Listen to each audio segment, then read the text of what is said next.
watching that with you. Because my Wi-Fi be working. That was fun.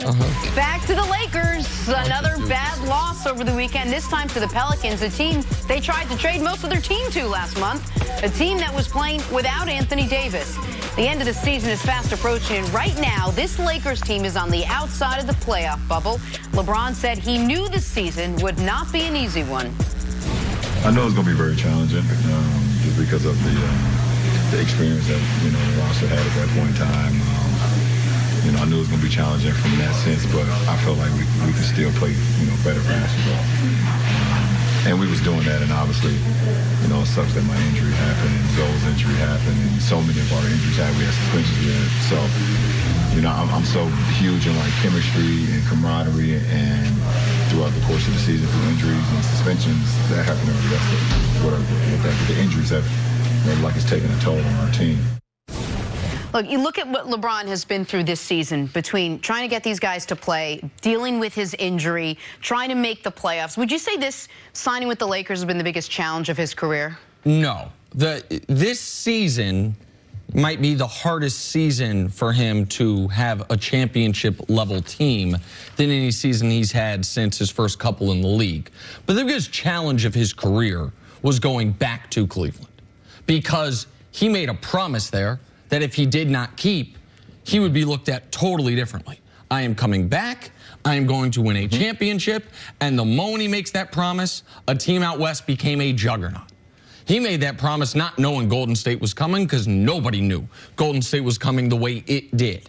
And so the biggest challenge that he had was going back to Cleveland, winning a championship in Cleveland, back from 3-1 down against that Warriors team in Cleveland. That will be the biggest challenge he has ever faced. Yeah, I like what Nick is talking about as far as Cleveland. That was the biggest challenge, especially after, as he called, Miami going off to college. Yes. And him being able to get his doctorate in championship and all the myths that were dispelled by him winning there in Miami. Him going back, I would say that was the most challenging. But once you make that, you accept that challenge, there become challenges within that.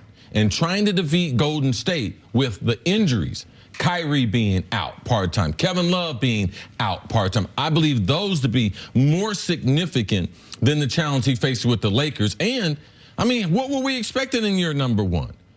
In Cleveland, we had championship aspirations for LeBron James. He had to win a championship there. In year number one, he doesn't have to win a championship. They do have to get into the playoffs. So I think that what we're looking for from LeBron was totally different when he made that initial, I'm going back home. But the other difference is, and the other reason why this year is different and a different type of challenge than any other year, is LeBron is clearly in a different place in his career. I still think he's the best player in the world, because I think he showed that unanimously the last time the games really mattered, the 8 weeks of the postseason last year. He was so far and away better than every other player in the league from the beginning of the playoffs to the end of the playoffs just 6 months ago, 8 months ago, whenever that was. But what he can't do right now that he was able to do, forget second time in Cleveland, first time in Miami. Let's go back to his first time in Cleveland. Go look at the rosters that won 66 games. 60 games. Because LeBron would play 40 minutes a night. Yes. Do everything. Be one of the very best defenders in the world while also carrying an offense. He can't do that anymore. That was... He was not as good of a postseason player then as he is now, but in the regular season, night in, night out, you were just, I think the Cavs one year went 39-2 at home, at least 38-3. Like, he was never losing at home. He was giving, and so even though his stat lines are almost identical, he's actually averaging his career high in rebounds this year, fourth most career in assists per game this year. The play-to-play impact and the fact that in order to produce those offensive numbers, he has to rest defensively, visibly rest defensively, shows that for the first, not for the first time, but more so than almost any other time in his career, his supporting cast really matters. And this is one of the least experienced and least accomplished supporting casts he's ever had. Who do you blame this year if the Lakers don't make the playoffs, CC?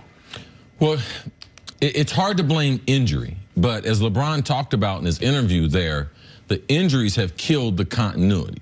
Not only LeBron's 18 games, Rondo's significant. Lonzo Ball, his development being interrupted by a couple different injuries. So the injuries, you have to talk about it. It's not an excuse.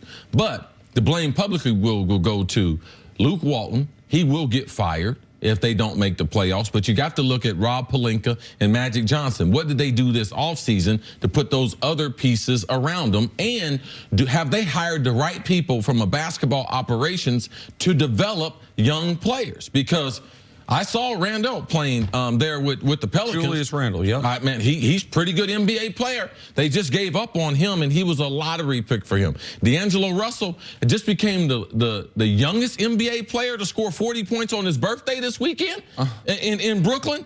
I mean, he was in your building. Magic Johnson said, I need a point guard. I need a leader. They shipped him off. So there's question marks that will go around. The blame will start right there with Luke Walton. He'll lose his job, but you have to look at Pelinka and Magic and be able to blame them. Listen, obviously, LeBron will be a focal point, an enormous focal point of the blame if they miss the playoffs.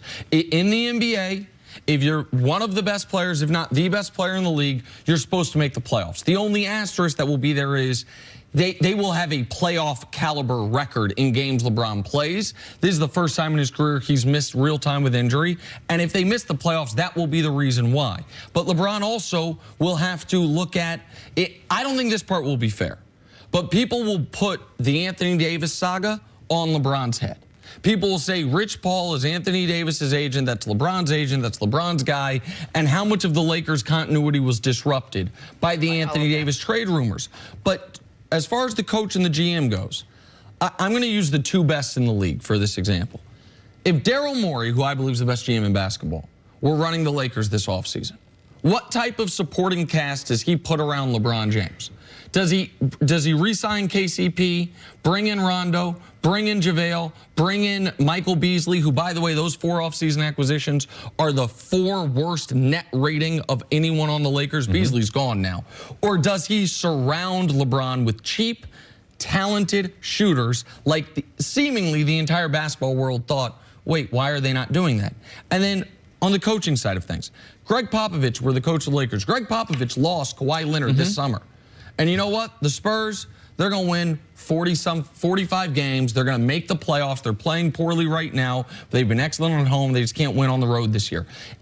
Could you have a real rotation? Would you not be in a position where, against the Pelicans, Rajon Rondo plays 26 minutes, but 17 of the 26 are consecutively without a break? That's a high school coaching error. That's oh my God, I forgot to take him out. That's the type of thing where the backup's like, hey, I missed my spot in the rotation, coach. And the guy apologizes at halftime. Sorry, I forgot about you, Jimmy. So if you had league standard team building or coaching, would the Lakers have 3 more wins? 5 more wins. And then we're not talking about any of this, but ultimately in the NBA, it's on your best player. Right. And if you miss the playoffs, a lot of it's going to be on your best player. And that's fair or not, that's the way it's always been done. When Kevin Garnett struggled in Minnesota, they always made the playoffs. They just got bounced. Like one of my big knocks on Kobe is missed the playoffs as soon as Shaq left and then couldn't get out of the first round for 2 straight years. So it's either got to be on LeBron to a degree, or is he not in his prime anymore? Either one of those questions don't end with, to Chris's point, he's the best player in the world still. So that's what these last 20-some games have at stake for him. All right, you mentioned Daryl Morey on the other side. Do the Rockets have a chance of taking down the Warriors? That's next on First Things First. I didn't even look at the rundown. I thought Daryl was coming on the show.